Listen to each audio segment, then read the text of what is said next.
Hola, muy buenas tardes a todos.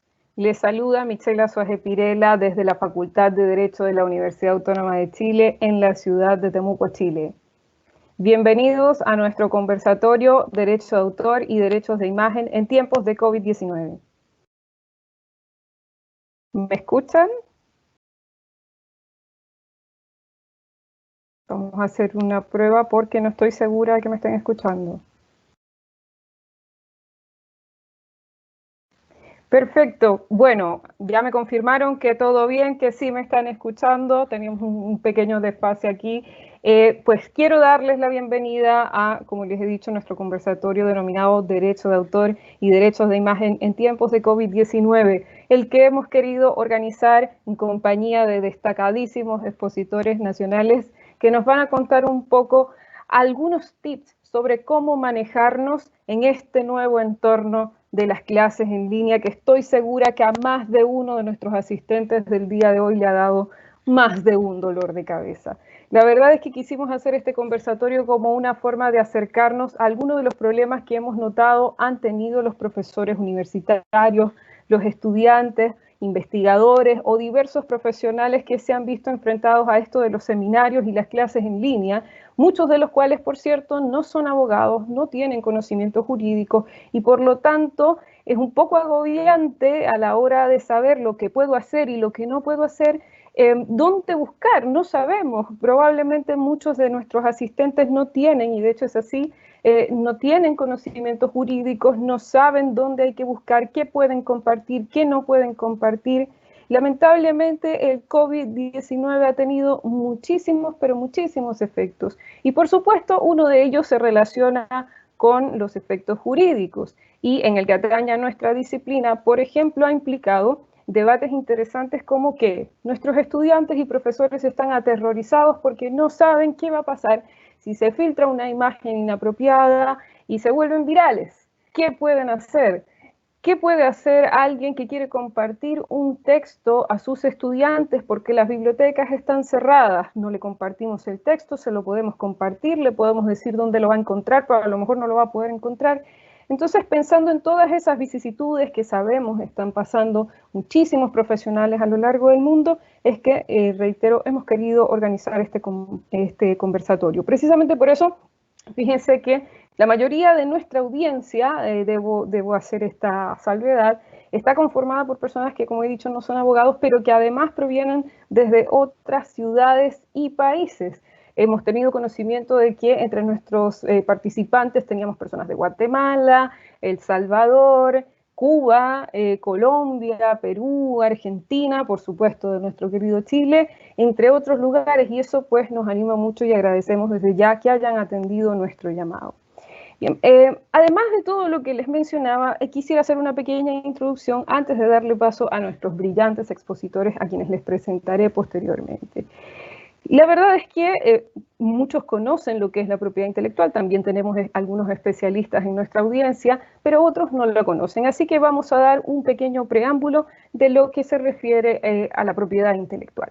En términos generales y a nivel internacional, hay dos maneras de entender lo que es la propiedad intelectual. Por una parte, un sentido amplio que involucra aspectos relativos a marcas, patentes, derechos de autor, entre otras figuras, y por otra parte, un sentido estricto que se refiere especialmente al derecho de autor, que es el sentido, por cierto, con el que se le conoce en Chile a la propiedad intelectual.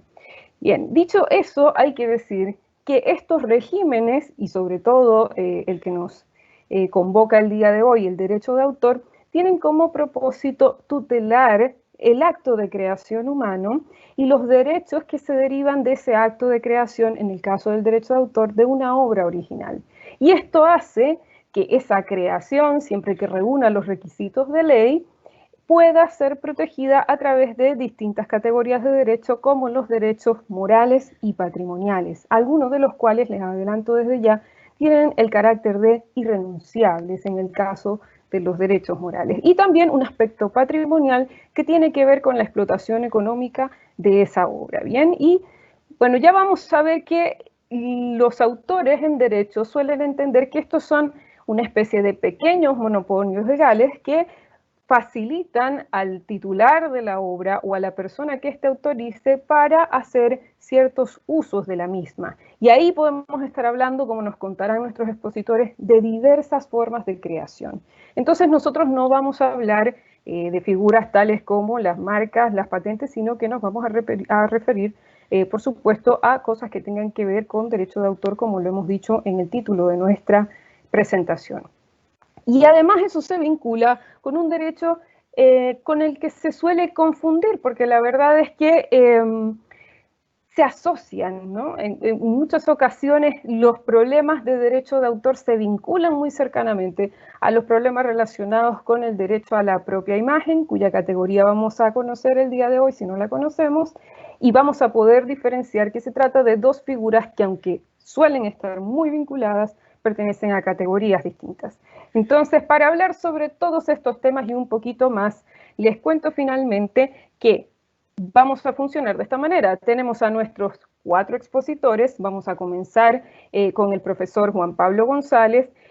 Seguidamente nos acompañará la profesora Helen Pacheco. Posteriormente, Valentina Maturana, que es abogada experta en propiedad intelectual. Y finalmente, Nicole Ursúa, que es también académica. Luego los presentaremos más formalmente. Quiero decirles que luego de las exposiciones vamos a tener una oportunidad para responder a todas las preguntas y consultas que puedan tener, las cuales les pido por favor formular en la ventana de chat que van a encontrar en su navegador, en su plataforma. Si no me equivoco, la van a encontrar en la parte inferior derecha, ¿bien? Entonces los invito a formular sus preguntas por esa vía y desde ya le damos la bienvenida al profesor Juan Pablo González, quien nos acompaña de la Universidad Alberto Hurtado y quien nos va a contar un poco sobre el derecho a la propia imagen y cómo este se diferencia, por cierto, del derecho de autor. Adelante, profesor, bienvenido a nuestra universidad, le escuchamos.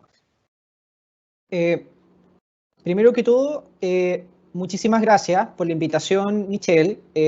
Me parece que este tipo de instancias son fructíferas para efectos de poder establecer ciertos diálogos necesarios en materia de lo que es el derecho de autor y los desafíos que se nos presentan a todos los miembros de las diferentes comunidades, no solo la comunidad académica, sino también las comunidades universitarias y las comunidades de estudio.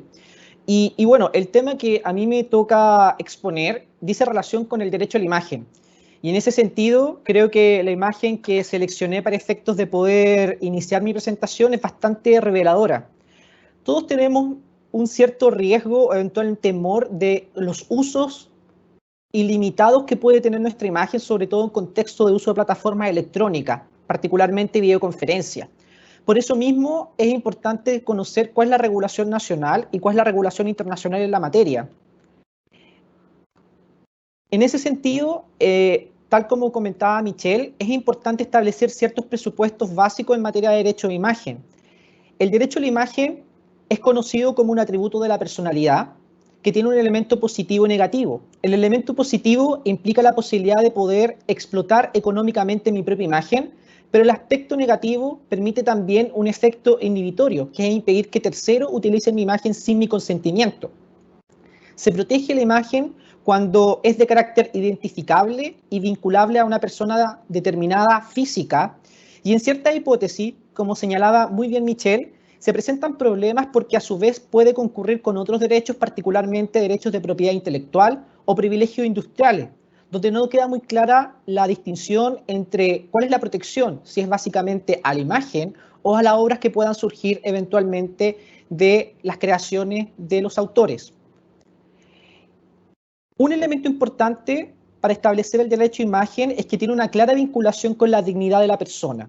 Y así ha habido desde la doctrina nacional un reconocimiento de que el derecho a la imagen está implícitamente reconocido como un derecho fundamental. A pesar de que la Corte Interamericana de Derechos Humanos ha establecido que no existe un derecho a la imagen propiamente tal, lo que se ha determinado es que puede encontrarse protegido a propósito de otros derechos como por ejemplo la privacidad, particularmente cuando se encuentra en pugna a propósito de la libertad de expresión. Como atributo de la personalidad, también tiene un contenido extrapatrimonial, que en caso de ser afectado da derecho eventualmente a indemnización, particularmente de daño moral o como indemnización de carácter extrapatrimonial. Y en la jurisprudencia chilena se ha reconocido implícitamente a propósito del derecho a la vida privada, particularmente reconoció en el artículo 19, número 4 de la Constitución, y el derecho a la propiedad en el artículo 19, número 24, quien generalmente se ha visto en varios casos a propósito de pugnas aparentes o reales con la libertad de expresión reconocida en el artículo 19, número 12 de la Constitución. En cuanto a el carácter patrimonial de explotación de este derecho a la imagen, se ha señalado en la doctrina como el derecho de la publicidad, particularmente el derecho de permitir que terceros utilicen mi imagen para efectos de poder tener algún tipo de rédito o beneficio económico. Existen ciertas excepciones que ha reconocido la doctrina, particularmente cuando mi imagen es capturada. Por ejemplo, si es que aparece un reportaje acerca de un acontecimiento público o algún tema de interés general en el que inevitablemente mi imagen es incorporada en el mismo, o eventualmente ciertas imágenes que eventualmente existen sujetos colaterales de un acontecimiento o un paisaje. Es decir, mi imagen aparece como un elemento accesorio del todo eventualmente o del conjunto de la imagen capturada. Para efectos de poder tener esta explotación de carácter comercial del derecho a la imagen, es importante establecer que se requieren ciertos contratos o actos eventualmente que recaigan sobre el mismo. Y se ha reconocido que estos contratos deben contener a lo menos eventualmente el consentimiento expreso por parte del titular, especificar el objeto por el cual se usará la imagen y establecer un plazo de utilización, además de otras estipulaciones como por ejemplo eventualmente el pago de un canon o eventualmente el pago de un precio por el mismo. A nivel nacional, no existe una regulación tan clara en materia de derecho a la imagen. Y en ese sentido, particularmente la doctrina ha entendido que existe un germen del derecho a la imagen en el artículo 34 de la Ley de Propiedad Intelectual. Sin embargo, si uno analiza claramente esta disposición que trata sobre eventualmente la obra fotográfica, se da cuenta que lo que hace es básicamente reconocer como derecho de autor la fotografía, que es capturada con elementos de originalidad por parte del fotógrafo. Y otra cosa es en relación al sujeto que su imagen fue retratada en dicha fotografía. Así uno puede distinguir eventualmente entre la obra y quién fue capturado en dicha obra. Ahora bien, si hay una regulación nacional expresa en materia del Código del Trabajo, particularmente los trabajadores de artes y espectáculos y el contrato de deportistas y profesionales y trabajadores que desempeñan dicha actividad conexa. En ese sentido, hay una regulación clara, pero no es extendible de manera armónica al resto de la legislación o al resto de los ordenamientos jurídicos nacionales. A nivel internacional, la situación ha sido un poco diferente, porque sí ha habido un reconocimiento por parte del derecho a la imagen de manera expresa, y puedo colocar algunos ejemplos como los que se señalan en la presentación.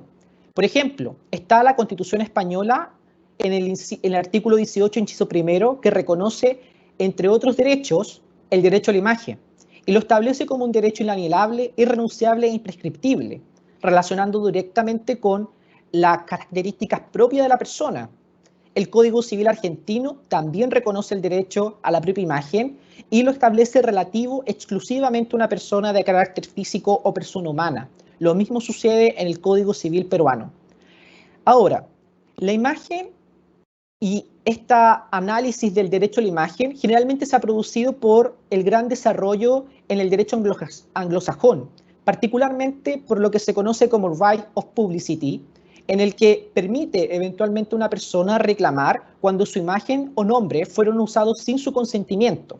Y para dichos efectos, me gustaría eventualmente establecer 3 casos en el que vemos claramente esta relación compleja que se produce, por una parte, entre el derecho a la imagen y el uso de las nuevas tecnologías. El primer ejemplo que voy a dar dice relación con el uso de avatares o personajes que eventualmente tengan alguna participación, ya sea en películas, obras cinematográficas, obras audiovisuales e inclusive en videojuegos. Estados Unidos ha reconocido expresamente que avatares y personajes pueden tener protección por derecho a la imagen siempre y cuando se asocien a una persona determinada. Así, es importante establecer que se reconoce que puede existir una vinculación estrecha entre la expresión de la persona, entre la expresión del avatar y la imagen de la persona, eventualmente que genere, sobre todo si es que es utilizado con fines comerciales o patrimoniales. El otro caso que se puede mencionar dice relación cuando a este avatar se le incorporan elementos que pueden relacionarlo de manera mucho más estrecha, eventualmente con características propias de la persona. Y en ese caso me gustaría colocar este ejemplo, eventualmente, en el que este actor del Príncipe de Bel-Air presentó una demanda contra el juego Fortnite a propósito de la incorporación de un baile que señalaba que era característico del mismo. En este caso, el baile, al tener un elemento distintivo, podría tener protección de acuerdo a privilegios de carácter industrial. Sin embargo, más que hablar del derecho a la imagen en el movimiento propiamente tal, uno podría entender que puede tener protecciones por otras vías. Sin embargo, si es que ese movimiento se incorpora eventualmente en un avatar o en algún personaje de ficción que tenga elementos o rasgos que sean indistintiblemente relacionados a un sujeto particular, nos encontramos inevitablemente en el terreno del derecho a la imagen. Misma discusión compleja se ha producido a propósito de la voz y eventualmente la silueta o a ciertos aspectos de contornos de una persona. Pueden tener protección eventualmente por otros privilegios cuando hay elementos distintivos, pero si se relaciona o hay una posibilidad de relacionarlo con una persona física, claramente nos encontramos más bien un elemento positivo del derecho a la imagen. Y el último caso que les coloco es este caso que me gustaría explicarlo brevemente. Se trata, si ustedes no vieron la noticia, del caso en el que a través de la plataforma Teams de Microsoft se realizó una reunión de trabajo y al parecer la jefa, sin saber cómo, estableció un filtro de papa, lo que claramente provocó una situación bastante incómoda y risa por todos los asistentes a dicha convocatoria. Esto inevitablemente son los riesgos que se nos presentan con el uso de las nuevas tecnologías y existe el riesgo potencial de volverse, como dijo Michelle, una imagen viral o meme. Así, es importante establecer que en nivel internacional, por ejemplo, un meme ha tenido eventualmente reconocimiento a propósito de la doctrina del fair use o el uso justo, que posteriormente se va a analizar con mucho más detalle por los expositores que vienen. Sin perjuicio que en Chile, al existir una vinculación estrecha entre la privacidad y la dignidad de la persona, eventualmente uno podría presentar un recurso de protección por afectación de un elemento eventualmente que genere algún tipo de afección a mi persona, además de vincularlo eventualmente con la honra y el prestigio de una persona particular. Ya para efectos de conclusiones, es necesario señalar que la regulación nacional en materia de derecho de imagen es inorgánica. Existe un reconocimiento a nivel de jurisprudencial a propósito de la acción de protección, particularmente el artículo 19, número 4, privacidad, y artículo 19, número 24, propiedad. Sin perjuicio que existen regulaciones más bien sectoriales a propósito, por ejemplo, del Código del Trabajo. A nivel internacional, al parecer, se ha reconocido de manera mucho más expresa lo que existe el derecho a la imagen, relacionándolo con ciertos bienes como, por ejemplo, la privacidad, la libertad de expresión y la libertad de una persona física. Sin perjuicio de eso, con el ingreso de las nuevas tecnologías, nuestra imagen claramente se ve o puede ser utilizada de diversas formas, a propósito, por ejemplo, de videojuegos o conferencias. Y por último, es importante señalar que nuestra imagen, como atributo de la personalidad, tiene tanto el elemento positivo que me permite explotarla, como también el elemento negativo que me permite eventualmente negarme a que terceros utilicen mi imagen. Y esto también puede ser replicado a nivel de discusión, lo que sucede, por ejemplo, en una conferencia, en la posibilidad de negarme eventualmente de colocar una cámara o eventualmente la posibilidad de negarme de que mi imagen sea utilizado con fines ulteriores. Muchas gracias. Muchísimas gracias, profesor Juan Pablo González, por tan clara y brillante exposición.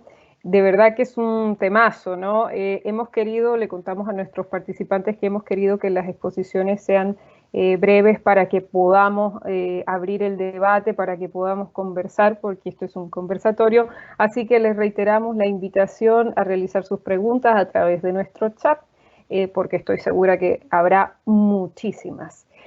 Bueno, a continuación vamos a escuchar a nuestra querida profesora Helen Pacheco Cornejo, y aquí yo la presento con ese cariño porque es de la casa, a todos los quiero, pero, pero Helen es de la casa y le agradezco muchísimo también por acompañarnos esta tarde en nuestro conversatorio. Y ella nos va a contar algunos aspectos generales sobre el derecho de autor y básica y fundamentalmente sobre algunos usos justos. Bien, bueno, adelante, querida Helen, te escuchamos.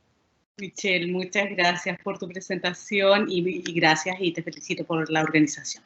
Bueno, vamos a la materia porque es poco el tiempo. Nosotros en general como profesores nos vemos siempre en el desafío de qué podemos usar de la propiedad intelectual. O sea, nosotros como investigadores además vivimos del uso de la propiedad intelectual ajena para poder sacar nuestras propias producciones. Estudiamos, entonces ocupamos lo que otros ya han creado a lo largo de la historia. En tiempos normales, la propiedad intelectual implica para la academia ciertas restricciones al uso de las creaciones o las invenciones de terceros en cuanto a propiedad industrial, pero esto en general se traduce en no poder usarla, esa propiedad intelectual, sin la autorización de ese tercero o a modo de cita, vale decir, usando fragmentos que después lo vamos a mencionar como uso justo. Pero también implica que los terceros no pueden usar nuestra producción sin nuestra autorización.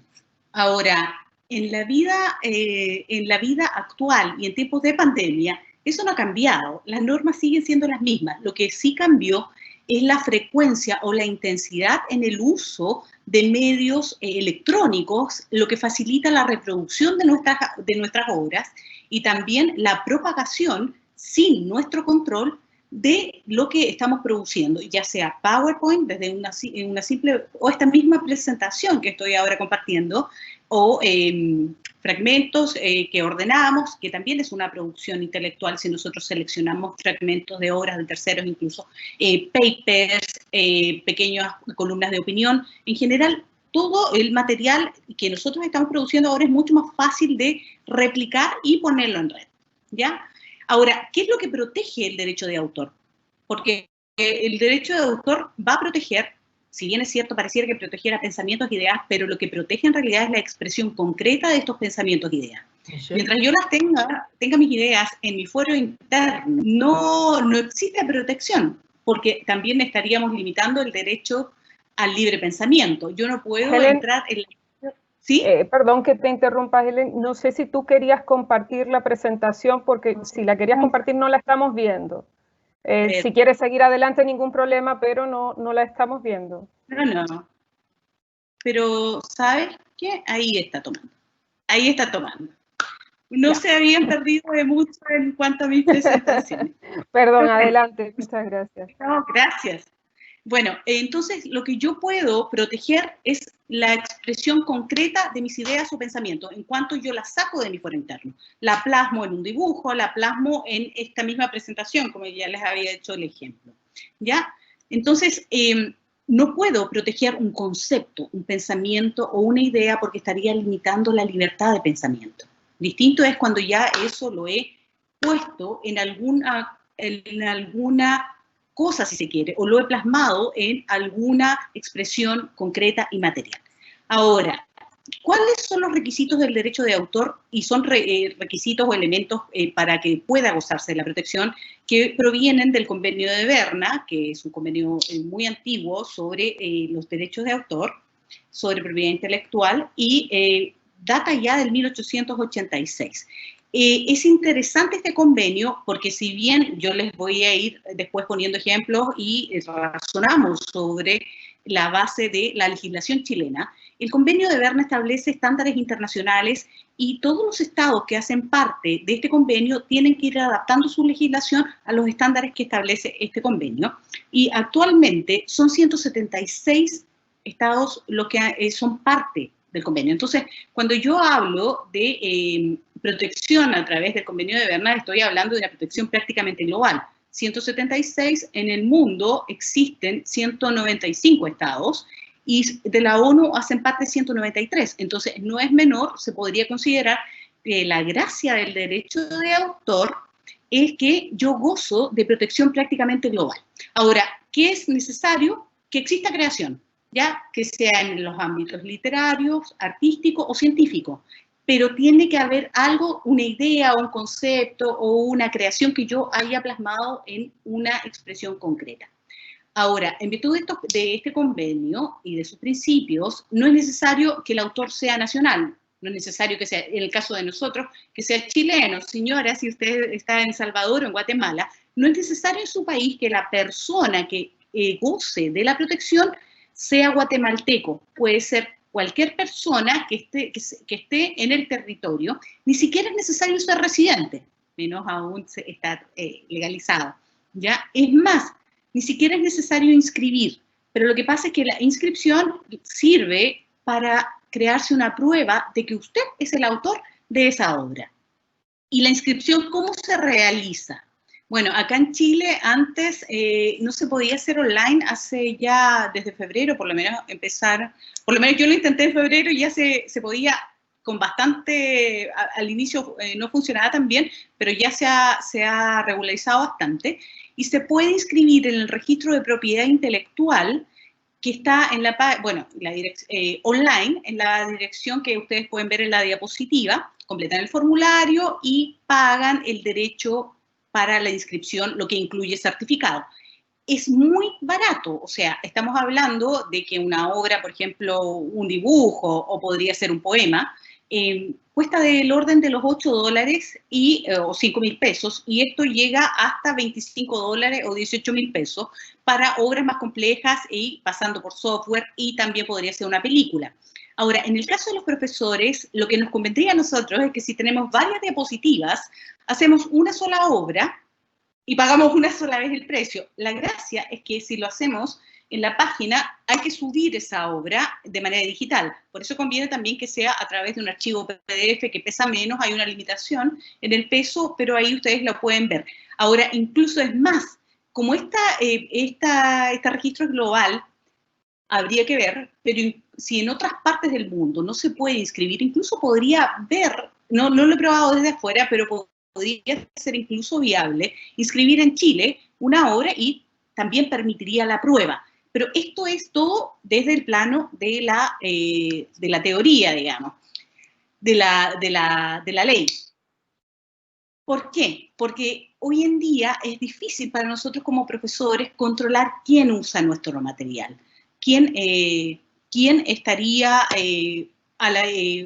pudiendo acceder a nuestras diapositivas o copiarlas, ¿ya? Ahora, ¿de quién es la clase en el caso concreto? Bueno, del profesor, a menos que el contrato diga otra cosa. Porque en general el contrato de académico es para investigar y publicar, y en el caso de las publicaciones nosotros llegamos a acuerdos dependiendo de quién nos está publicando y cuáles son las condiciones de propiedad intelectual. Pero en general las clases en Chile pueden ser grabadas por nuestros estudiantes, pero con el único fin de poderlas usar para ellos y sin autorización de nosotros mismos.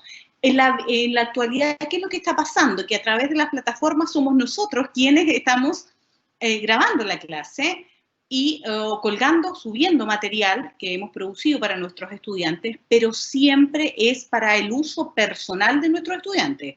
¿Ya? Entonces, en todo caso, esto vendría a ser dentro del ámbito académico. En ningún caso puede usarse para fines comerciales y tampoco puede reproducirse sin citar la fuente. El hecho de que estemos en pandemia no autoriza ello. Ahora, en Chile, la ley, la 17.336, nos permite expresamente que podamos poner la C en nuestras diapositivas. Miren, si vuelvo atrás, acá, por ejemplo, en esta diapositiva ustedes pueden ver en la parte de abajo que está indicado el año en que la hice, el copyright, que es un aviso, señor, esta propiedad intelectual, esta obra de arte, que es la diapositiva, tiene dueño, y acá HPC, Helen Pacheco Cornejo. Todas las obras, para que puedan ser reivindicadas de su autoría, tienen que llevar su nombre. Si usted no la firma, si usted no pone su nombre, después, ¿cómo se va a saber? Es más, la ley chilena presume que el autor de una obra es aquel a cuyo nombre aparece publicado, ¿no? Por eso les sugiero, esto sería una cosa un poco doméstica para intentar proteger, por lo menos estamos advirtiendo, y además sirve bastante porque permite que nos citen, ¿ya? Y en Chile también se debe mencionar que en el año 2010 se publicó la ley 20.435, que introdujo los denominados usos justos de la propiedad intelectual en materia de derechos de autor, con el objeto de liberalizar ciertas prácticas frecuentes que eran punidas como pirateo en ciertas y determinadas circunstancias, siempre y cuando no persigan fines de lucro, que son los denominados usos justos. En realidad, esta reforma se hizo primero para aceptar la realidad que ya estaba impuesta por el progreso tecnológico, el uso extensivo de las tecnologías de la comunicación, y nivelar también nuestra legislación frente a las exigencias del Tratado de Libre Comercio que habíamos celebrado con Estados Unidos. Ahora, dentro de esos usos justos, que son varios, podríamos resumirlos, acá en aquellos que están determinados para bibliotecas, y como la reproducción de obras no disponibles en el mercado, lo que señalaba Michelle al inicio, ¿qué podemos hacer nosotros si vamos a usar fragmentos de obras que tenemos cuyos ejemplares estaban disponibles en biblioteca y ahora no lo están? Podemos hacerlo, es para fines académicos siempre y cuando indiquemos la fuente, ¿ya?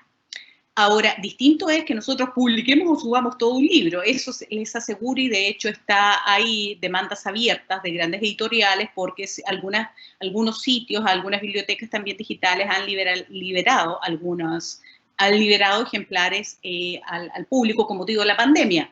Ahí vamos a ver el resultado de esos juicios. También hay usos justos para personas con capacidades distintas que permiten la copia, la adaptación, la distribución de obras cuando hay problemas visuales, auditivos o de otro tipo. También los usos justos comprenden la traducción de obras, copia de software. Ahí es muy interesante lo que pasa con los software porque se permiten actividades de copia, derechamente para investigación, para corregir el funcionamiento, para pruebas, para seguridad de computadores o redes, y obviamente la ingeniería inversa. De otra manera, a veces no es posible saber. Esto de la ingeniería inversa es como cuando uno toma un camioncito y los niños cuando toman un camión, un juguete, y lo desarman para ver cómo funciona. O sea, lo que estaba armado, lo desarman, lo hacen al inverso. Y bueno, ya Juan Pablo adelantó otros usos justos como la sátira o la parodia, el uso incidental y excepcional de obras para criticarlas, para comentarlas, para caricatura. Bueno, y acá nuevamente se reitera, para enseñanza con fines de interés académico o de investigación, ¿ya? Entonces, si nosotros como profesores vamos a usar las obras de tercero para fines de investigación o de enseñanza, no vamos a tener mayor problema. Es más, para la cita antiguamente se señalaba en la ley una limitación de 10 líneas. Actualmente ese artículo fue derogado y basta indicar la fuente y el autor, o sea, el autor y el año, sobre todo, y la obra, sin perjuicio de que frecuentemente también nos vemos enfrentados a que las tesis a veces son enormes citas y no hay ninguna producción o trabajo por parte del estudiante que a nosotros nos permita ver algo más allá de un simple copy-paste, ¿ya? Y para concluir, ¿estoy bien con el tiempo, Michelle, o estoy...?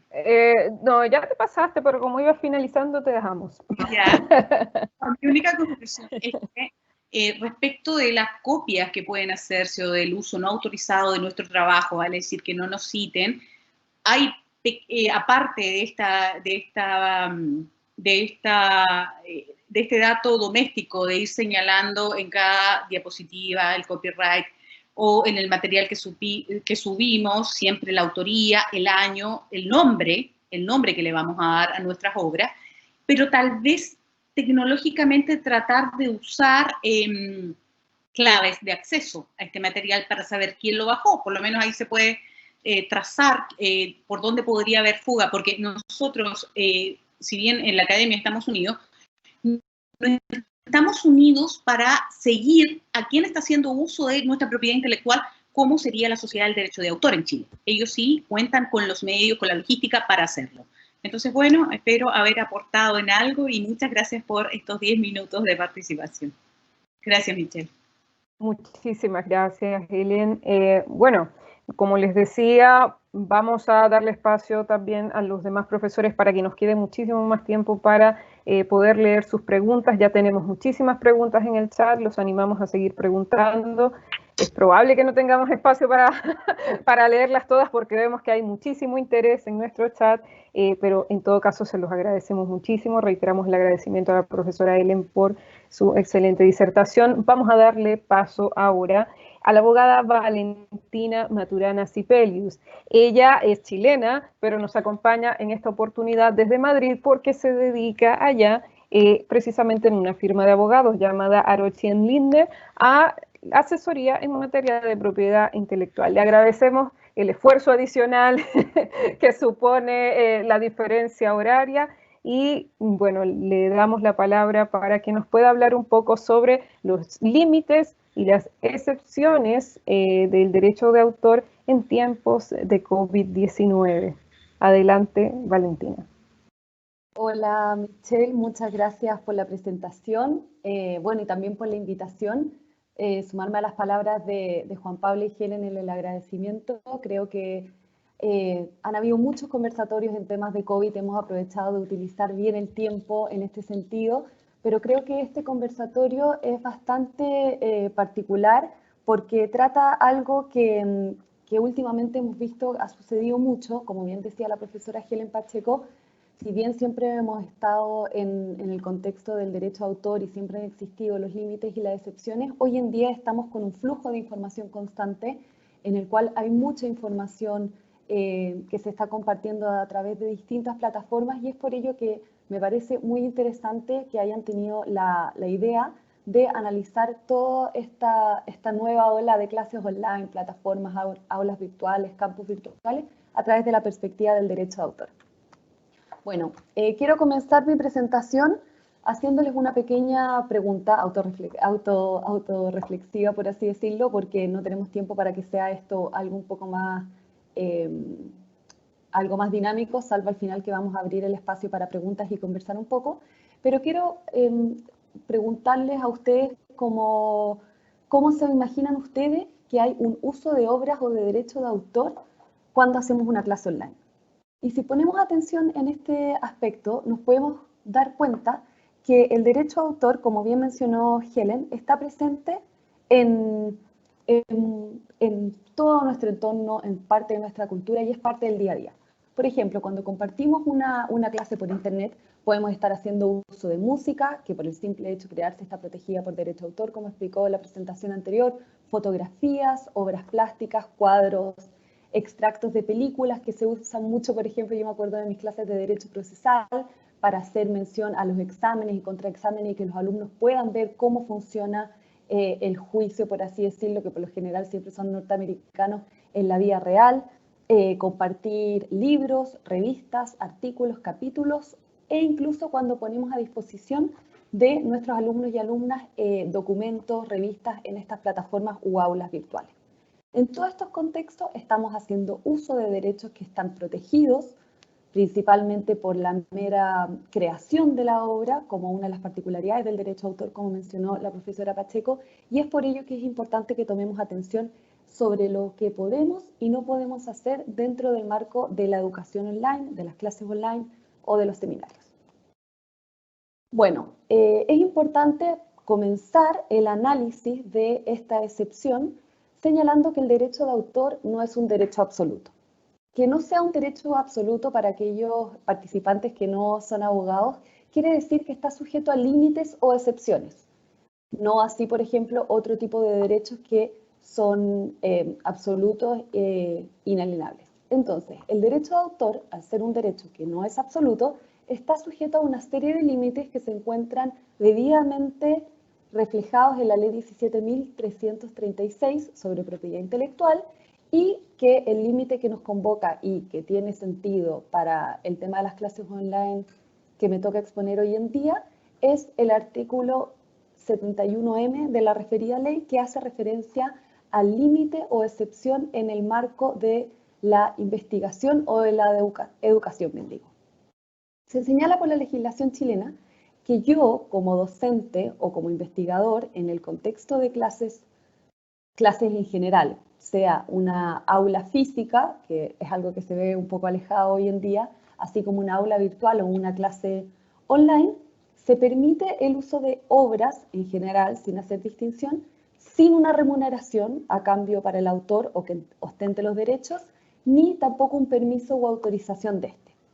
Se va a permitir siempre y cuando sea para fines educacionales, es decir, dentro del marco de la educación formal, que es muy importante tenerlo en cuenta porque la educación formal habría que analizar esta interpretación de forma restrictiva, porque nos encontramos frente a un límite. La educación formal sería aquella reconocida por el Ministerio de Educación o algún otro órgano que esté en calidad de acreditar esa educación, no por el simple hecho de que digamos yo estoy impartiendo un curso online sin autorización alguna, voy a poder necesariamente, hay que ir siempre al caso a caso, aprovecharme de este límite. Tienen que ser pequeños fragmentos u obras aisladas, no puede ser, como comentaba la profesora anteriormente, una obra completa o un libro completo. Se excluyen de esta excepción por temas obvios, el tema de los textos escolares y los manuales, por cuanto son materiales que están enfocados especialmente en alumnos, y si existieran estos límites se le quitaría un poco el campo a los autores de estos tipos de materiales. No puede haber un ánimo de lucro, tiene que ser obras divulgadas, es decir, no puede hacerse uso de esta excepción cuando se trata de obras, de aquellas llamadas obras inéditas, y también debe incluirse siempre, en caso que no resulte imposible, el nombre del autor y de la fuente. Me gustaría comparar este artículo con el artículo de la legislación española, por cuanto es una normativa que está bastante armonizada al ser parte de la Unión Europea, y también porque en España están un poco más avanzados jurisprudencialmente en cómo se ha entendido esta excepción. Es importante señalar, como están destacados los puntos que les señalo en la presentación, que son requisitos básicamente muy similares, pero que me gustaría hacer mención que la jurisprudencia española sí se ha referido que el tema de extractos cortos o pequeños, que la ley chilena no señala cuál es la cantidad porque es un estándar jurídico, se ha entendido en España que corresponde a un 10% de la obra total, a un capítulo de un libro o a un artículo de una revista. Ese sería el límite que está más o menos permitido divulgar en contexto de fines educativos o ilustración de la enseñanza, cumpliendo con los requisitos que les he mencionado. Bueno, las similitudes que existen entre ambas legislaciones son bastante obvias, como les comentaba, que sean fines educativos, que sea parte de la educación formal, que no haya un ánimo de lucro, finalidad comercial, que se trate de obras divulgadas y no aquellas que son denominadas inéditas, extractos, que en España y en Europa entendemos que es hasta un 10%, aunque siempre es un poco más flexible y hay que ir siempre al caso a caso. Se excluyen en ambas los textos manuales y similares, y también debe incluirse siempre el reconocimiento al autor y la fuente si es que aquello no fuera imposible. Entonces, cuando estábamos hablando al principio de la cantidad de derechos de autor y derechos y obras que estamos utilizando cuando hacemos una clase online, cuando hacemos un seminario, nos preguntamos, entonces, ¿qué está permitido en mi legislación? ¿Qué puedo hacer como profesor o como profesora para mis alumnos? ¿Qué puedo mostrar sin pedir una autorización al autor ni pagar una remuneración o suscribir una licencia? La pregunta es depende. Hay que ir obviamente al caso a caso y fijarse en estos puntos que les señalo a continuación. Como entiendo que muchos ponentes de nosotros no son chilenos, va a cambiar en el caso a caso. Lamentablemente en Latinoamérica no tenemos obviamente una legislación armonizada y pueden haber pequeñas sutilezas que vayan variando países a países.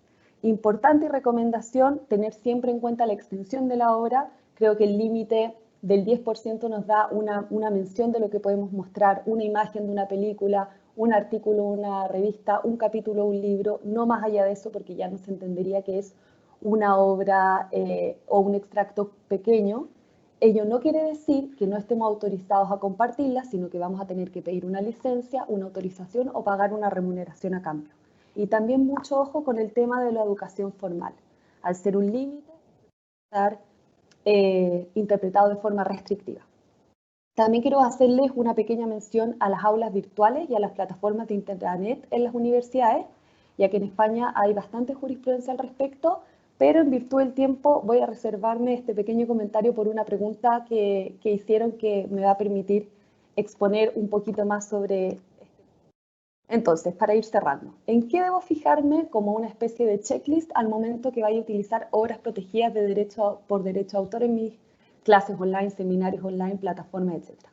Primero, la legislación vigente, luego preguntarme en qué contexto estoy compartiendo esta obra, analizar si los fines son educacionales o no, ver y tener mucho cuidado con la extensión de la obra, como hemos ido reiterado a lo largo de mi presentación, asegurarnos de que sea una obra que ya se encuentra divulgada y que no sea de aquellas llamadas inéditas. También intentar buscar y reconocer el nombre del autor y su fuente, siempre y cuando ello no sea imposible. Y también aprovechar la cantidad de imágenes e información que tenemos a nuestra disposición de bancos de imágenes gratuitos, licencias de Creative Commons, bases de datos liberadas y obras que ya se encuentren en el dominio público. Como conclusiones, como les comentaba ya a lo largo de la presentación, tener ojo con estos checklists como antes de hacer una clase, ya que todos entendemos la importancia de la educación, pero creo que también tenemos que ser bien conscientes de la protección de los derechos de los autores y ver el caso a caso, tener ojo con la difusión, que es importante que sea, y como voy a profundizar con la pregunta que nos hizo una participante, es importante que la difusión esté en aulas cerradas o en links cerrados o en páginas cerradas y no disponibles en toda la internet sin que haya un límite de esto. Y tener ojo también con la extensión de lo que compartimos. Muchas gracias. Muchísimas gracias, Valentina. Muy importante este checklist que yo creo que más de uno debe estar tomando nota por ahí. Reiterarles, por cierto, que efectivamente en el caso de Chile, la ley 17.336 nos va a dar también un poquito más de luces. Como sabemos, pues este conversatorio tendrá un tiempo limitado, pero también podemos recomendarles que en esa búsqueda que cada uno haga para asegurarse, en el caso de Chile, si lo que están haciendo está bien o no está bien, pues podríamos empezar por ahí, que es, digamos, el marco base del derecho de autor en Chile.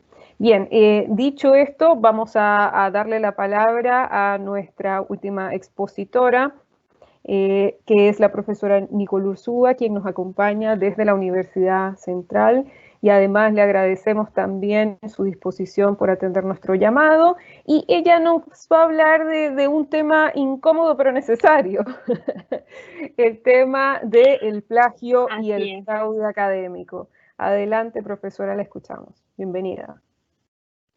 Voy a compartirles la presentación. Me comentan si la logran ver, ya que este Teams a veces nos juega algunas pasadas. Pero sí, aquí estamos. Ahí está. Debería estar. Ahí está, ya. Perfecto. Bueno, nada, muchas gracias, Michelle, por la invitación. También a la Universidad Autónoma por la organización de este conversatorio. Con la finalidad de tratar temas tan relevantes como lo son lo relativo a la propiedad intelectual y todos los aspectos relacionados con ella, que muchas veces los dejamos un poco de lado y en la actualidad cada vez han tomado mayor relevancia por las condiciones en las que nos encontramos, ¿ya? Para los académicos, uno de los desafíos que se nos ha impuesto es el uso de las tecnologías y las herramientas digitales. Sin embargo, este desafío se ha hecho mucho más intenso con la pandemia del COVID. Y dentro de esto hay algunos autores que indican que los docentes del siglo XXI debemos tener ciertas competencias digitales, ¿ya?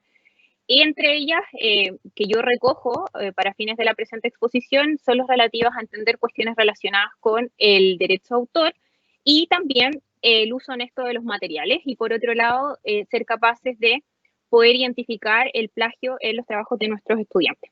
Esto principalmente porque Internet se ha vuelto una herramienta utilizada para buscar información, realizar informes, realizar trabajos e investigaciones y nos permite tener acceso a un sinfín de información. Por tanto, es hablar un poco sobre el plagio y el fraude académico, conducta que no es solo reprochable desde el punto de vista legal, como lo vamos a entender con respecto a la ley de propiedad intelectual, sino también desde un punto de vista ético. ¿Qué es el plagio? Bueno, esta es la primera pregunta que nos hacemos al enfrentarnos a esta situación. El plagio está relacionado con los derechos de autor, principalmente respecto al derecho moral, en el caso de el derecho de paternidad respecto de la obra, sin perjuicio de lo relacionado con los derechos patrimoniales, que lo voy a dejar un poco de lado en esta presentación.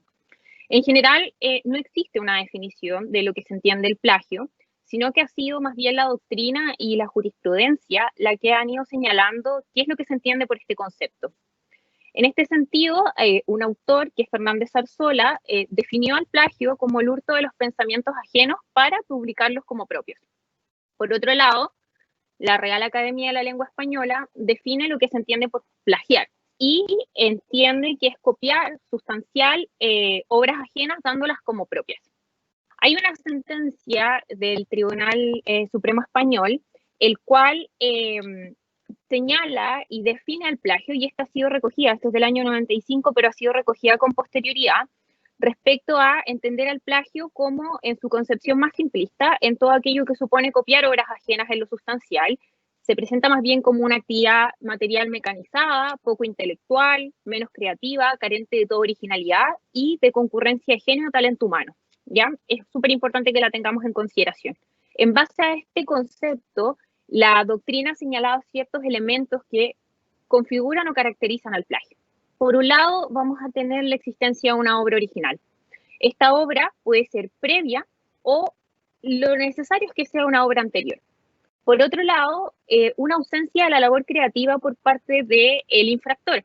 En este caso, se subsume otro requisito que establecen otros autores, que es respecto a la apropiación de estos elementos originales. Es decir, ausencia de mi labor creativa como infractor, porque lo que hago es apropiarme de los elementos originales protegidos de la otra obra, ya sea de forma íntegra o parcial.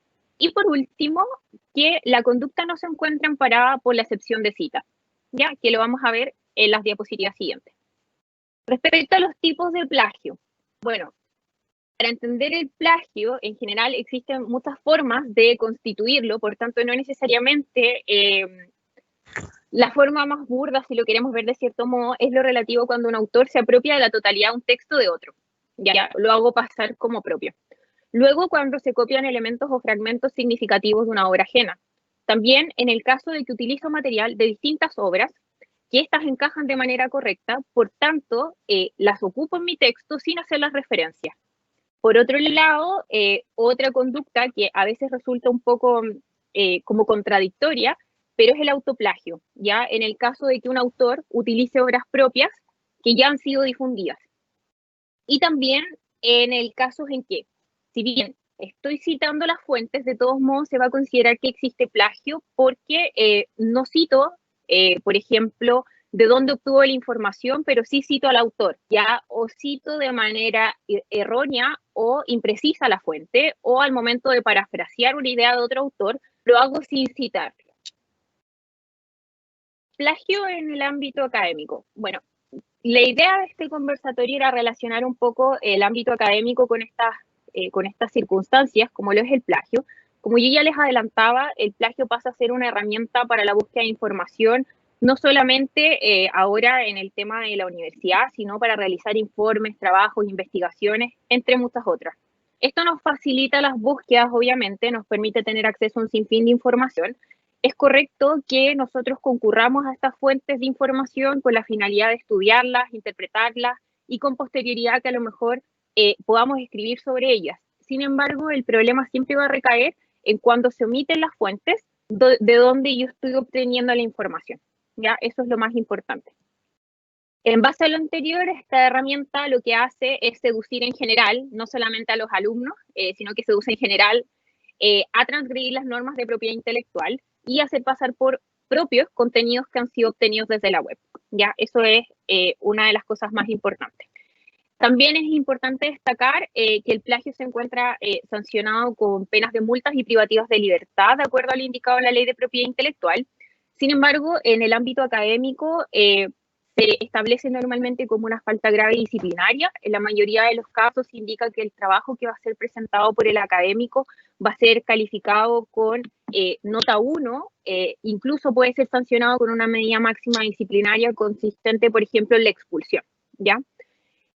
Tipos de plagio académico, bueno, uno que constituye como el más significativo es el relativo a las personas o a los estudiantes cuando encargan trabajo a otras personas y lo hacen pasar como propio, por medio de un pago. También cuando se presenta como propio el trabajo extraído completamente una obra de otra persona, el trabajo que contenga partes originales, pero también tomadas de obras ajenas, y el autoplagio, que también se da en el ámbito de los académicos, cuando a veces los profesores, con la finalidad de aumentar a lo mejor la productividad científica o el número de publicaciones, publique un mismo texto con distintos títulos en distintas revistas. También en el caso de los alumnos que presentan trabajos de una asignatura y luego los vuelven a presentar en otra. Acá lo más importante, tenemos el derecho a cita. Si nosotros aplicamos de manera estricta lo que señala la Ley de Propiedad Intelectual y lo relativo a los derechos de autor, no podríamos utilizar en exposiciones, reportes, manuales, trabajos de investigación, entre otros, ningún texto que pertenezca a otra persona sin que ésta previamente nos haya autorizado. Sin embargo, distintas legislaciones protegen este derecho a cita y que consiste principalmente en una facultad que se otorga para poder utilizar partes de obras ajenas con fines de investigación y de enseñanza, siempre que se deje constancia de la identidad del autor, la fuente original de la cual proceden. Acá, si ustedes se fijan, la Ley de Propiedad Intelectual, en su artículo 71b, bajo el título tercero de Limitaciones y Excepciones al Derecho de Autor, establece esta excepción de cita y, si ustedes se fijan, esta excepción de cita establece ciertos requisitos.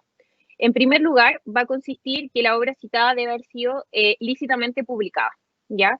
Por otro lado, en lo referido a la cita, esta cita se tiene que hacer respecto a un fragmento breve.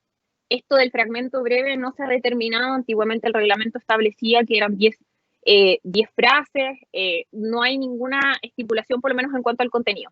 Por otro lado, que la cita se haga con fines ilustrativos, de enseñanza o de investigación, y lo más importante, que se logre individualizar la fuente, el título y el autor del cual procede. Hay que indicar que hay países en que no se limita este derecho a cita, como por ejemplo ocurre con Chile y España. En cambio, en Colombia no se fija la finalidad del derecho a cita, como ocurre con los países que yo acabo de mencionar.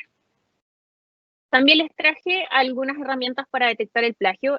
No son todas, sin embargo, una de las ventajas que nos trajo el uso de la tecnología es la creación de estas herramientas que nos permiten detectar el plagio. Está ahí plagiarismo.net, Turnitin y PlagScan, que son 3 aplicaciones que son bastante utilizadas para la detección del plagio. También hay una que se denomina Plagium, que es un complemento para Google Docs, que es interesante porque se permite utilizar con medio de la plataforma de búsqueda Bing, al igual que lo que está haciendo Microsoft, que hace unos días atrás informó que implementará un detector de plagio en su aplicación Word.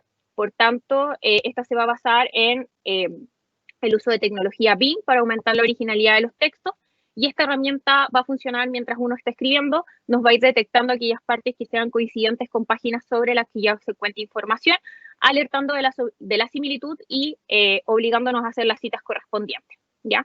Por el momento solo funciona en inglés, se supone que a final de año ya debería estar funcionando en español. Y para ir cerrando un poco la exposición, algunas recomendaciones respecto al tema. Desde mi perspectiva, creo que hay que tener un rol activo por parte de las instituciones educacionales respecto al tema del plagio y el fraude académico.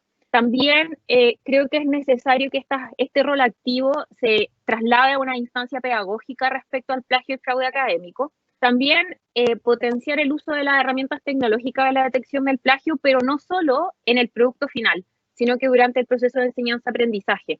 Y por último, el establecimiento también de ciertos protocolos y normativas respecto al plagio, mucho más detallados y específicos respecto a esta materia. Así que esa sería mi exposición. Muchas gracias nuevamente por la invitación, Michelle. Muchísimas gracias a la profesora Nicole Urzúa de la Universidad Central. Bueno, siguen llegando las preguntas a nuestro chat y quisiera agradecerle a nuestros participantes, por cierto, por ellas, y a todos nuestros expositores por sus disertaciones.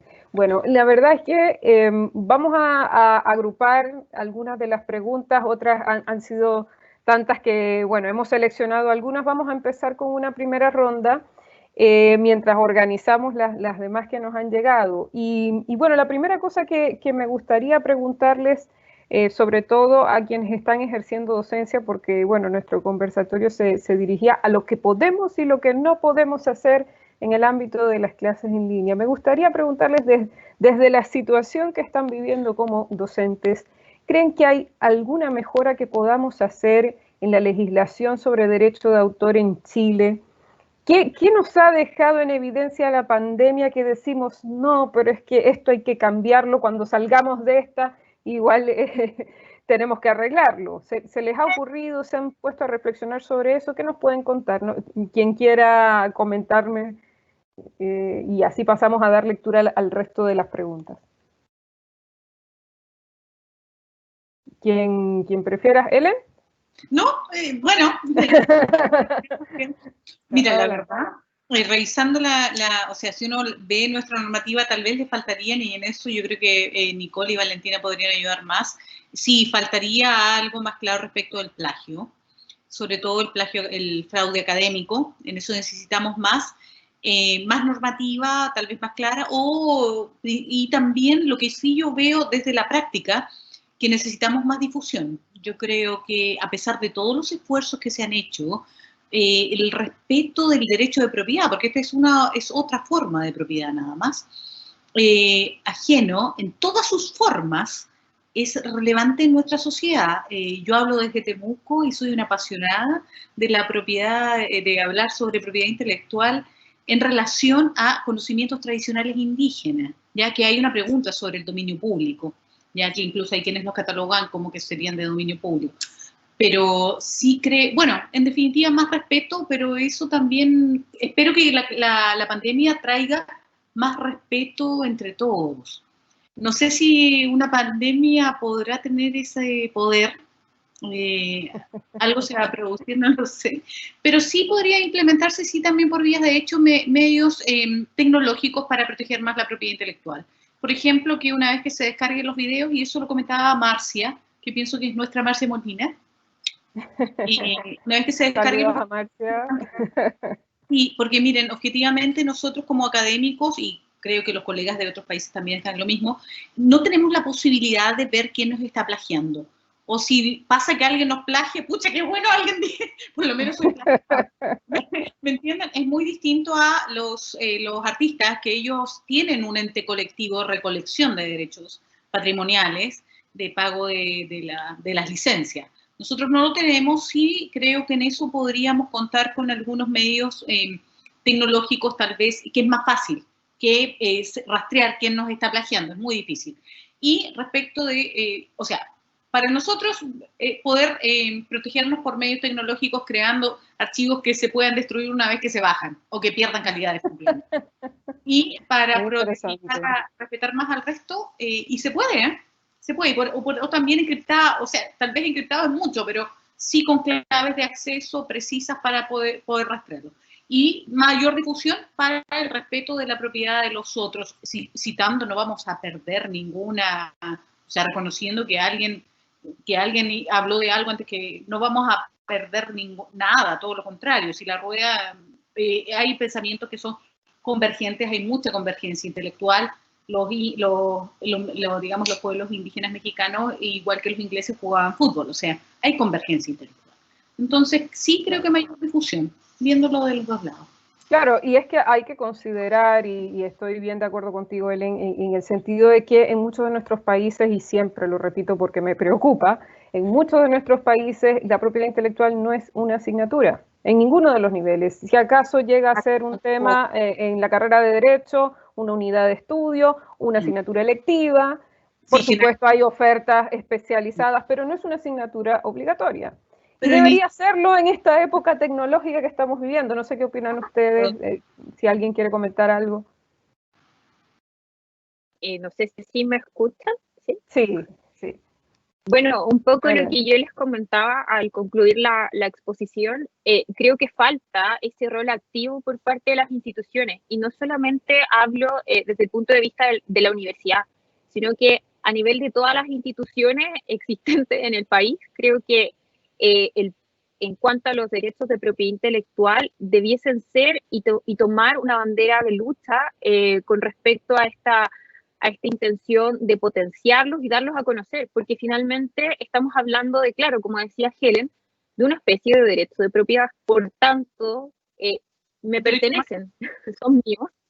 Exactamente, entonces, por tanto, creo que este rol activo por parte de las instituciones, no solamente educacionales, como lo vuelvo a repetir, y también de las bibliotecas para potenciar todo lo relativo a los derechos de propiedad intelectual y darlos a conocer.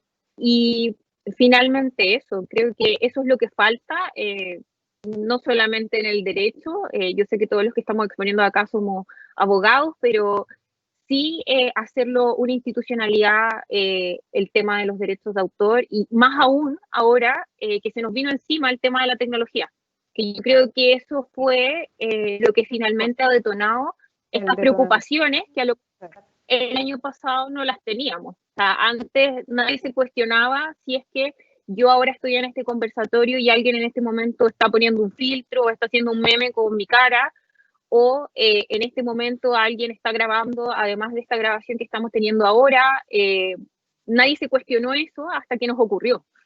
Entonces, creo que es un tema y que va a tener que comenzar el debate, yo creo que pronto. Me parece que Valentina nos quería comentar algo antes de que pasemos a leer las siguientes preguntas, que ya tenemos por aquí unas preguntas buenísimas. Vamos a escuchar el comentario de Valentina y de Juan Pablo después. Vamos con Valentina, luego Juan Pablo. Una anécdota muy divertida que yo le he comentado mucho de mis compañeros y abogados que nos dedicamos a la propiedad intelectual es, por ejemplo, la cultura que existe en Europa y acá en España particularmente sobre este tema. La primera vez que yo fui a una fotocopiadora, incluso no era de la universidad, una fotocopiadora del barrio, había un cartel que señalaba que ellos no sacaban fotocopias de libros completos porque ello no estaba permitido por la legislación de derecho de autor. O sea, a eso llega la cultura, en el sentido que todos son muy conscientes de los derechos de los autores y además incluso existe un derecho de remuneración por copia privada. Es decir, cuando tú compras una impresora, pagas un fee adicional que va a la entidad de gestión colectiva respectiva porque se sabe que tú vas a hacer copias privadas y que el autor deberá tener un derecho adicional por esa copia que tú estás haciendo. Pero yo sé que en Chile estamos un poco lejos de lo que están acá, pero sí estoy contenta de que por lo menos ya se está hablando de esto, ya cada vez hay más consultas de profesores sobre qué pueden hacer, qué no pueden hacer, ya hay una mini conciencia del derecho de autor y creo que vamos súper bien encaminados y tengo toda la fe de que vamos a seguir así hacia adelante. Tenemos ahora una plataforma nacional para hacer trámites en línea, eso es una noticia maravillosa. ¿Qué nos querías comentar, Juan Pablo? Bueno, uniéndome a todo lo que han dicho acá la expositora, me parece que es importante el tener la visión de que el conocimiento del derecho de autor parte también por el hecho de cómo nosotros manejamos el conocimiento. O sea, pase también por un tema de que es necesario poder identificar de que hay un esfuerzo detrás, hay una labor creativa que tiene que ser remunerada por una parte, pero también tiene que haber una forma de conocimiento y de entregarle herramientas para actores que transversalmente utilizan obras intelectuales. Y esto no solamente limitado a las facultades de Derecho. A mí me ha tocado hacer clases, por ejemplo, para carreras de bibliotecología, archivística y gestores de información. Y claramente ellos son facilitadores de obras intelectuales para usuarios que necesitan utilizarlo. Ellos obviamente también requieren tener conocimientos mínimos en materia de derecho de autor. Lo mismo sucede con profesiones afines, un periodista, un gestor de medios, alguien que trabaje en marketing digital, etc. Creo que el derecho de autor parte por un tema también de entender que con el uso de las nuevas tecnologías, eventualmente también vamos a tener que aprender qué es lo que se puede hacer y lo que no se puede hacer en línea. Correcto.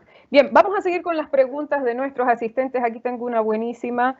Me parece que estaba, bueno, la voy a lanzar y vamos a ver quién la quiere responder. Mejor lo hacemos de esta manera. ¿Quién es el dueño de la clase grabada? Esta pregunta espero no tener que responderla yo. ¿El docente o la institución educativa? Nos preguntan por ahí. ¿Eso debe quedar explícito en los contratos de trabajo? ¿Qué dicen nuestros especialistas? ¿Quién es el dueño de la clase? A ver, ¿quién me responde? Mira, es que está más regulado en España. Bueno, acá yo soy yo soy de la postura, el dueño de la clase es el profesor, ¿ya? El dueño de la clase es el profesor. Distinto es que el estudiante la recoja, porque de hecho reprodujimos en la presentación el artículo 71, ¿no? Bis de la ley 17336, y distinto es que él pueda recogerlo y lo reproduzca para poder estudiar.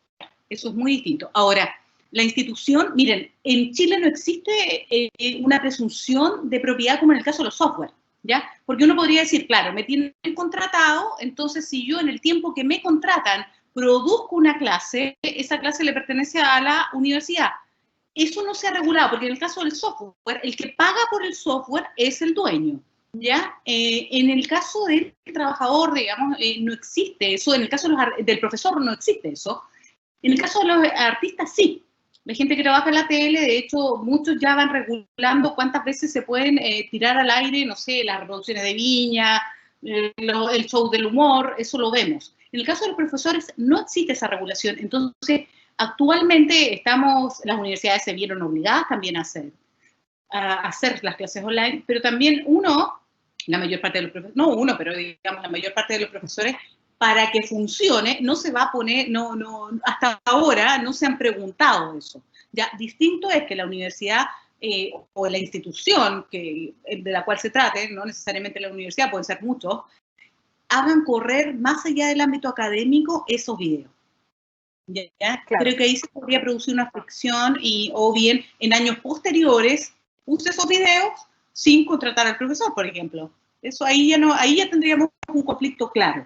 Pero actualmente, efectivamente, la propiedad intelectual pertenece a los profesores, a menos que en los contratos se haya dicho que toda la propiedad intelectual que se produzca durante el tiempo contratado pertenece a la institución. Yo he visto, bueno, los nuestros... No, Valentina. He visto ya, perdón. Me interrumpió la conexión, no quería censurar a él. Es que los nuestros se refieren más que nada a nosotras como investigadoras, es distinto a esa parte de propiedad. Claro. Pero claro. No como doctora, o sea, como docente. De hecho, los contratos a honorarios en varias universidades, yo he trabajado en varias, ninguna se ponían en ese supuesto. O sea, uno iba, hablaba como loro, hacía su clase y se iba para la casa.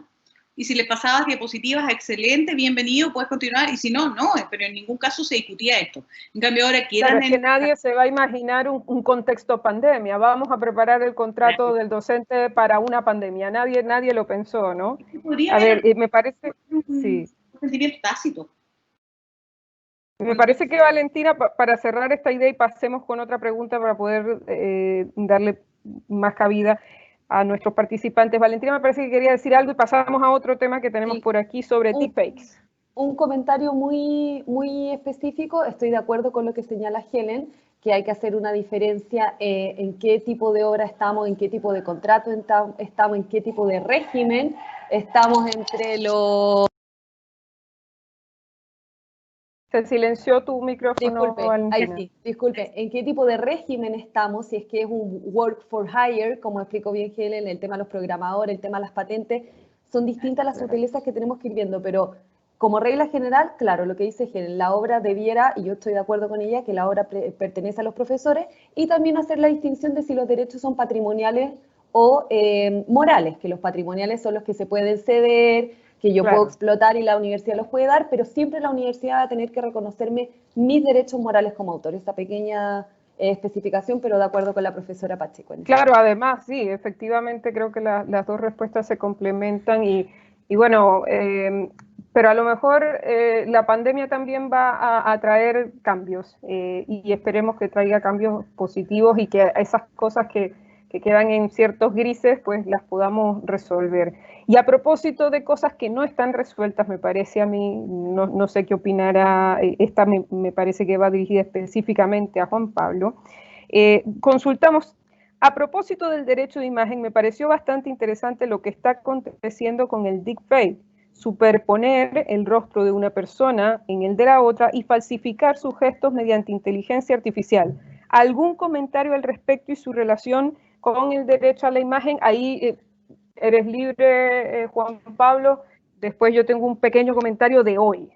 Muchas gracias. Adelante. Me parece que es un tema fascinante el que se presenta, porque claramente nos damos cuenta que probablemente el derecho de autor y toda esta regulación fue un poco bastante, primero, anacrónica y también analógica. Entonces estamos en un contexto en el que ahora estamos en una visión más bien digital del asunto. Entonces, particularmente el caso que se coloca, eventualmente generar un avatar y reproducir tu rostro y en base a inteligencia artificial replicar ciertos patrones de comportamiento, es un tema complejo porque primeramente todo lo relacionado con inteligencia artificial no es un tema del todo resuelto. Hay varias discusiones de carácter normativa, ética, que se están llevando a cabo en varios países, particularmente, por ejemplo, en Chile se está discutiendo actualmente lo relacionado a una política nacional de inteligencia artificial. Y en ese contexto, ciertos usos éticos son necesarios de eventualmente presentar para efectos de qué forma se van a utilizar tecnologías asociadas a sistemas automatizados, por una parte. Ahora, en cuanto a la reproducción, que es básicamente tu avatar, tu imagen con tu cara o eventualmente tus patrones faciales y además tu movimiento, obviamente puede haber afectación al derecho a la imagen en cuanto eventualmente a la vinculación que se hizo con los avatares de videojuegos o reproducción de personajes de videojuegos o cinematográficos. Y en ese sentido, si es que eventualmente se utiliza para entregar un mensaje o eventualmente alguna información errada, entramos a otro terreno, porque entramos también a un terreno más bien delictual del uso de este avatar, más allá de la vulneración al derecho a la imagen, sino también eventualmente, por ejemplo, lo que se ha discutido a propósito de ciertas teorías o ciertos actos de desinformación o fake news. Entonces, obviamente es un punto que no está resuelto en el derecho, que estamos viendo cómo eventualmente se puede avanzar en ese sentido y que claramente es importante poder tener claro desde una perspectiva más bien saliéndonos del propio derecho a la imagen, sino más bien en cuanto al tratamiento de elementos que se relacionen con una persona determinada o determinable como un dato personal que podría ser mi rostro, eventualmente a la consideración de que es importante tener conciencia de nuestra autodeterminación informativa, de cómo utilizamos eventualmente elementos que nos permiten vincular directamente a nosotros, y claramente eso provoca también un grado de responsabilidad de los usos en plataforma electrónica. Eso. Sí, muchas gracias. Bueno, sobre eso comentarle a quien nos hizo la pregunta que precisamente entre hoy, mañana y pasado mañana, la Organización Mundial de la Propiedad Intelectual está celebrando una reunión para discutir la política de inteligencia artificial. Uno de los temas, estuvimos esta mañana escuchando algunas de las opiniones de las delegaciones, uno de los grandes temas es precisamente el relativo al deepfake. En horario Chile, si la persona nos está acompañando desde Chile, podría unirse a estas reuniones entre las 7, y los invito a todos, de hecho, porque son abiertas a todo el público, entre las 7 y probablemente más allá de las 9 de la mañana, pero están abiertas a todo público. Y lo interesante de esto, además de efectivamente lo que planteaba Juan Pablo, es que esto podría suponer un desafío también desde el punto de vista de los derechos conexos, desde el punto de vista de actrices, por ejemplo, o cualquier persona que es puesta en contextos en películas. Hoy planteaban, y bueno, y esto ya ha pasado y lo hemos visto en las noticias,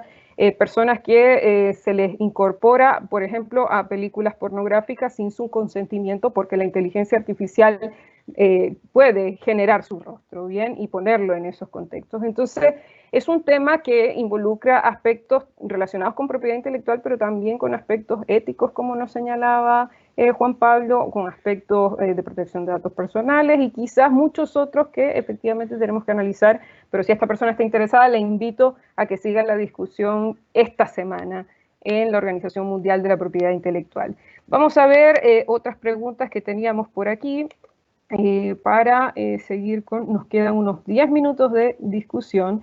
Bueno, ya vimos, respecto a las obras, bueno, esto ya es una respuesta de Helen.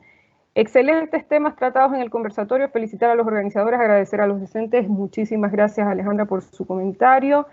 Bien, vamos a ver, es que nuestros expositores han respondido muchas preguntas en el chat. Buenas tardes, si alguien toma unas diapositivas y hace capacitaciones con ellas, aún citando, ¿es correcto? ¿Lo puede hacer? ¿No lo puede hacer? Adelante, a quien desea responder. Adelante, Helen. Bueno, no puede hacerlo, absolutamente. Aunque las capacitaciones sería discutible si tal vez las hace con fines de lucro, sin fines de lucro, pero si son capacitaciones, capacitan. O sea, se supone que alguna persona en alguna medida va a poder recibir algo por su capacitación, por sus nuevas capacidades, pero es muy común, es extremadamente común. Entonces, por eso es que yo insisto mucho, tal vez no se pueden adoptar, porque es difícil, tal vez esa persona tuvo la suerte de darse cuenta, bueno, igual cuando nos copian las ideas, cuando uno hace un trabajo y después van y lo expone otra persona en un foro. No es correcto, pero es muy difícil evitarlo. Entonces, por eso las recomendaciones de tipo de hecho, más que de derecho. Te podría demandar, pero igual tendría que estar demandándolo, esperar un montón de tiempo para ver qué es lo que pasa, y si el juez, si está en un país como el nuestro, en que todavía no hay suficiente difusión, digamos, o práctica respecto de litigios de propiedad intelectual, puede estar la incerteza durante mucho tiempo. Entonces, lo único sería tratar de que sus diapositivas tengan siempre, nunca entregarlas en PPT, siempre en PDF, ojalá. PDF y ojalá encriptado, como le decía, y que pierdan además resolución, que se vayan como desarmando una vez que se vayan reproduciendo. Muy bien. Pero igual que la universidad es difícil. Sí. Tenemos otra pregunta por aquí. Vamos a ver, me parece que esto de alguna manera ya se respondió, pero se las planteo. Los elementos que depositamos en las plataformas LMS como Moodle, ¿son de propiedad de las universidades que gestionan esas plataformas?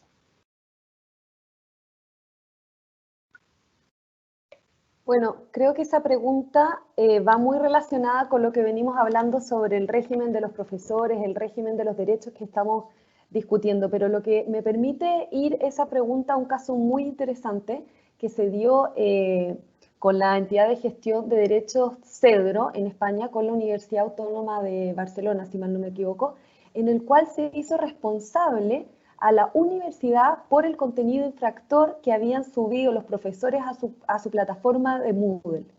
Entonces hay que tener mucho ojo que al final la universidad quería señalarse solamente como un prestador de servicios online y tratar de desmarcarse de esta responsabilidad que tenían los profesores, y los profesores, más que una defensa, la Corte señaló que como hay un régimen de supervigilancia y de jerarquía, una relación laboral, y el Moodle está controlado por la universidad, si los profesores suben contenido infractor, quien va a ser responsable de esa infracción son las universidades. Y eso también nos permite tener ojo y estar conscientes de la importancia de los manuales de protección de propiedad intelectual que puedan tener las distintas universidades. Tampoco podemos, menos en tiempos de COVID, andar censurando, andar revisando qué sube el profesor, qué no sube. Lo mejor, creo, es capacitar a nuestros profesores, a nuestros docentes, a nuestros alumnos, y también tener presente todos estos límites que podemos hacer, que no podemos hacer, y si tenemos la posibilidad de crear un reglamento interno al respecto que nos proteja tanto a los docentes como a las universidades, es súper recomendable hacerlo así. Sí, bueno, en Chile ya existen varias universidades que tienen sus oficinas de transferencia de tecnología, muchas universidades ya están haciéndose cargo de ello. Tenemos otra pregunta. Adelante, Helen. Sí, por favor. Sí, no, nada, comparto con Valentina porque acá en Chile también hay regulación sobre los prestadores de servicios de Internet, digamos, y efectivamente hacen responsable al administrador. Habría que verificar si entiendo sí que es para los que, digamos, más bien para una cuestión que prestan servicios de poner a disposición el sitio, pero creo, no sé si sería aplicable por analogía a la misma figura, sería interesante estudiarlo, porque si la responsabilidad recae en la universidad, pero a la vez estamos diciendo, claro, o sea, la clase es del profesor. Sí, pero son cosas distintas, pero sí la universidad estaría poniendo a disposición de los alumnos, no se haría cargo acá. También es la misma, o sea, habría que estudiarla para afinarla, pero es bastante interesante lo que señala. Me gustaría agregar algo. Creo que Adelante. En general la hipótesis que se presenta es que obviamente en España sí existe un régimen un poco más sofisticado en cuanto al derecho de autor en el uso de plataforma electrónica. En Chile hay situaciones variopintas, desde que se sube el manual completo de derecho hasta desde que se usa un fragmento. Y recordemos que en nuestra legislación en derechos de autor es bastante clara la regla. La regla es, si tú no cuentas con una autorización, infringes derechos de autor, y si tú no estás dentro de alguna de las excepciones del artículo 71, infringes derechos de autor. Entonces, la regla general es que yo para utilizar o explotar patrimonialmente una obra requiero autorización del autor, salvo que se configure la hipótesis de las excepciones que están contenidas eventualmente en el artículo 71 y siguiente de la Ley de Propiedad Intelectual, que tienen una interpretación restrictiva. Y probablemente el desafío que tenemos como comunidad normativa en estos temas es interpretar el alcance y extensión de esas disposiciones que claramente son favorables y complejas en estos elementos de pandemia. Bien, los voy a apurar un poquito para que podamos leer muchas más preguntas. Tenemos, por ejemplo, aquí, ¿cuál es la vía para reclamar una afección del derecho a la imagen? En otras palabras, ¿cómo demando esta situación? ¿Es una acción prescriptible? Nos pregunta, bueno, vamos a reservar la identidad por si acaso no la quiere compartir, pero hemos leído su pregunta, ¿cuál es la vía para reclamar la afección del derecho a la imagen? Como lo señalé anteriormente, en Chile no existe un régimen tan claro en cuanto al derecho a la imagen, pero jurisprudencialmente se ha reconocido a través de la acción de protección. Por ende, habría que ir eventualmente al autoacordado en la materia y el artículo 20 en la materia de la Constitución. En ese sentido, hay que entender que el plazo desde la afectación del derecho, ya sea perturbación, amenaza o eventualmente algún tipo de afectación de una entidad grave, tiene que ser dentro de los 30 días corridos. Por eso es importante, pero ojo, que si esa imagen está contenida además por otras capas de protección, como por ejemplo privilegios industriales, eventualmente derechos de autor, hay que, o eventualmente en cuanto a afectación de derechos más bien de carácter patrimoniales, hay que eventualmente ir al estatuto normativo respectivo. Adelante, bueno, Helen, por favor. Quiero complementar. Efectivamente, la forma en que se ha recurrido por un uso no autorizado ha sido el de protección, pero el de protección solo permite que se restaure, digamos, de manera urgente, es un recurso de emergencia para restaurar el imperio del derecho, digamos, y que no se afecte esta garantía constitucional que es generalmente el derecho de propiedad, ¿ya? Pero existe también la acción que es una especie de habeas data que está contenida en la Ley de Tratamiento de Datos Personales que se ha usado para solicitar y con demanda, digamos, por indemnización de perjuicio, y se daba del orden de los 13 a 14 millones de pesos chilenos, que antiguamente eso eran como $20.000, más o menos, por un uso no autorizado. Hubo un caso que fue bastante usado en las clases de una línea de cuadernos que tomó a unas personas en un estadio y las usó en los cuadernos y daban del orden de los 13 a 14 millones de pesos, más o menos, y otros alumnos míos una vez también les pasó lo mismo y le ofrecieron 12 millones y los muy lesos no negociaron a tiempo y perdieron esta indemnización. Después pasó el tiempo, prescribe, todo en la vida prescribe. Ya, en el caso del recurso de protección, claro, son 30 días, pero el recurso de protección a usted no le va a permitir tener la indemnización por el uso no autorizado de su imagen. La vía ordinaria le va a permitir a usted pedir esa indemnización, y esto hay que ver si estamos frente a una acción de tipo, bueno, habría que revisar la ley en cuánto tiempo prescribe, pero igual prescribe sin duda la acción de la indemnización de perjuicios, tiene un tiempo más largo. Mínimo va a tener usted unos 4 años para pensar. Bien, tenemos espacio para dos interesantes preguntas que nos quedan por aquí, ya se nos está acabando el tiempo, así que voy a plantear las dos preguntas y les pido por favor con la señal de costumbre me indiquen quién desea responderla. Dicen por aquí, buenas tardes, ¿una institución educativa superior puede disponer el acceso a trabajos de titulación a quien lo requiera? Me imagino que están hablando de las tesis, las memorias, las tesinas, ¿bien? ¿Puede cualquier ciudadano acceder a esas publicaciones? Muchas gracias. Y la siguiente pregunta dice, ¿cómo tutelamos los derechos de un profesor que genera una clase teórica para una universidad y la reproducirá X cantidad de veces, reemplazando así sus futuros honorarios? Lo que mencionábamos. Sí, algo mencionaron al respecto. Por aquí levantaban la mano, vamos a ver. A la primera pregunta sobre las titulaciones, vamos a escuchar a la profesora Nicole, por favor. Los trabajos de titulación. En el tema de claro, los trabajos de titulación.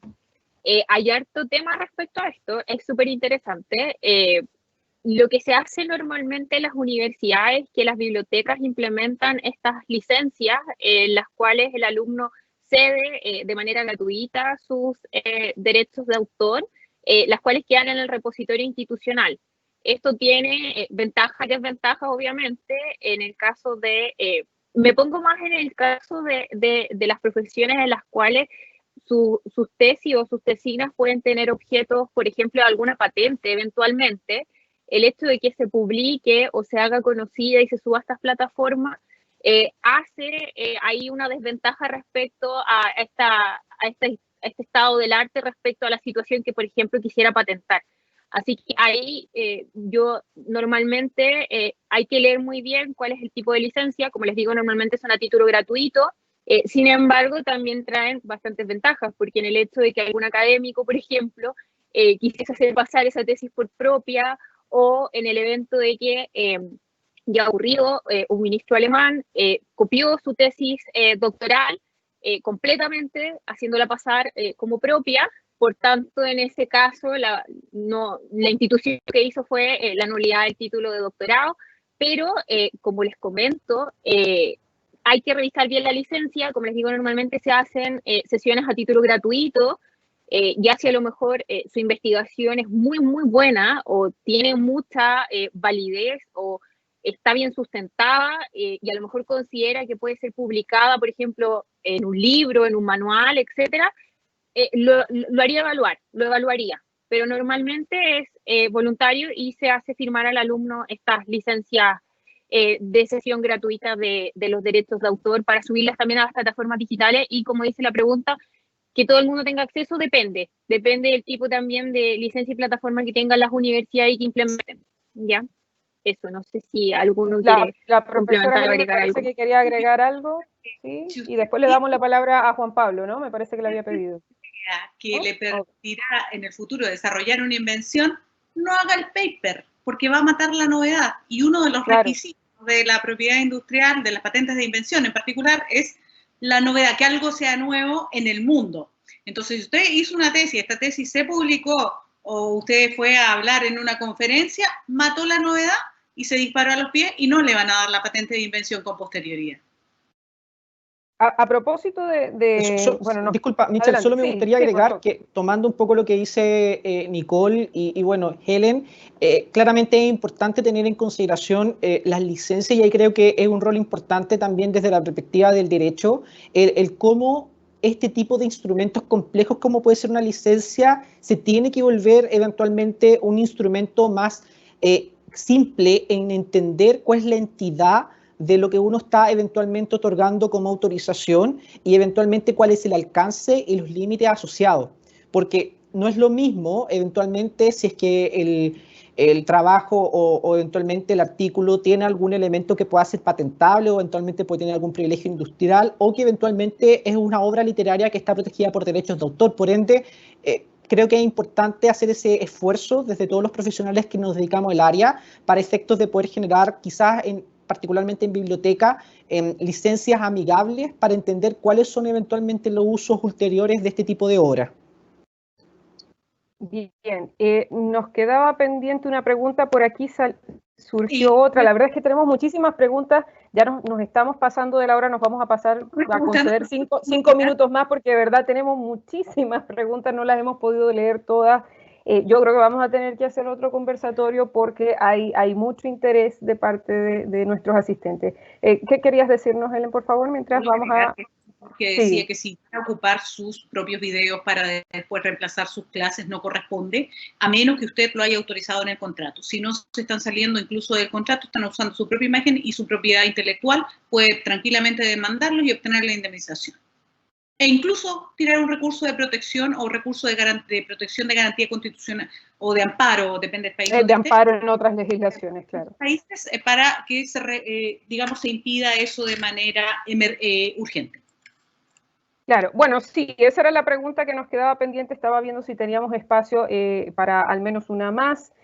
Vamos a cerrar con esta pregunta, dice, gran tema y que requiere una legislación ya, bueno, muchas de estas cosas están legisladas, no sabemos específicamente a cuál se refiere nuestro asistente, Es una pregunta anónima, dice gran tema y que requiere una legislación ya en esta época en que la era digital se ha tomado el mundo, al igual que en materia de consumo y de los imprevistos tiempos de COVID. Mi pregunta es, actualmente, ¿qué pasaría si las clases de los docentes fueran lanzadas sin su consentimiento a las plataformas de YouTube? Bueno, esto tiene que ver un poco con la pregunta anterior, ¿no? Pero no sé si quieren complementar con algún otro comentario. Solamente insistir que el uso de los videos que nosotros producimos para la universidad son dentro del curso y para los alumnos que están en ese curso. Claro. Digamos, el marco legal, ese uso. Sí, a menos que se haya pactado otra cosa, por supuesto. Y es altamente probable que no se haya pactado porque esto se hizo en una situación de emergencia. Más adelante pues habrá tiempo de llegar a otros acuerdos. Bueno, finalmente, vamos a ver, teníamos otra pregunta por aquí. ¿Qué sucede si uno publica un libro o manuscrito en una editora en Europa? ¿Serviría, y aquí me permito corregir a la persona que nos hace la consulta, ¿serviría para patentarlo en Latinoamérica? Yo aquí un comentario bien breve. Patentar no es sinónimo necesariamente de registrar, porque cuando patentamos nos estamos refiriendo específicamente a un régimen jurídico distinto al de el registro de derecho de autor, que es el que me imagino al que usted se refiere.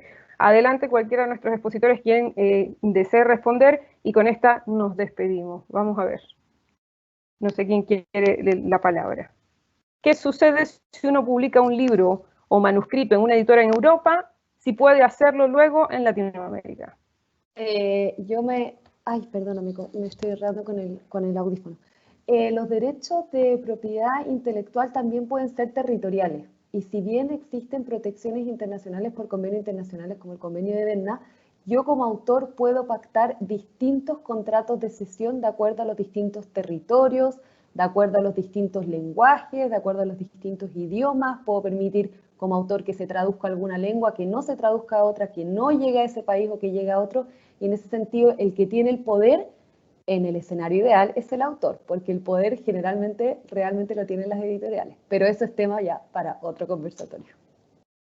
Sí, bueno, lamentablemente sé que se quedaron preguntas sin responder. De todas maneras, vamos a tratar de darles respuesta a algunas de las que quedaron en el chat en la medida en que nuestros expositores así puedan hacerlo, porque bueno, ya nos hemos pasado unos minutos. Agradecerles de nuevo a nuestros profesores por habernos brindado su tiempo, sus conocimientos, por ser tan generosos de conversar con nosotros.